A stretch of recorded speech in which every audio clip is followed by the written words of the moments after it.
The Who, Star Magic Princess na Loyalty Awardee for 2025, inaabangan. Mainit na usap-usapan ngayon sa showbiz world ang mysterious clue mula sa Star Magic.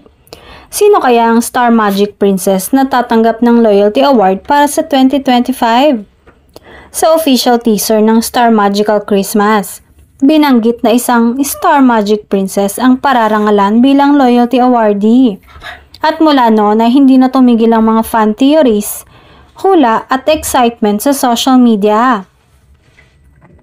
Sa X at TikTok, kaliwat ka ng pangalan ng lumulutang. Mula sa mga young actresses na matagal ng kapamilya at consistent sa kanilang projects. May mga nagbabanggit ng young superstar tulad ni Kim Chiu, Julia Montes, Catherine Bernardo at iba pang long-time Star Magic artist. Ngunit dahil princess ang clue, maraming netizens ang sigurado na si Kim Chiu ang mabibigyan ng parangal. Hindi basta-bastang award ang Loyalty Award ng Star Magic.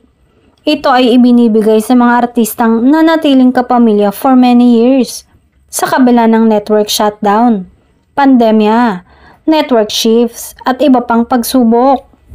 Bukod sa big reveal, inaabangan din ng fans ang napakaraming pasabog, glam looks, reunions at kilig moments ng kapamilya stars sa taon ng all-white Christmas celebration.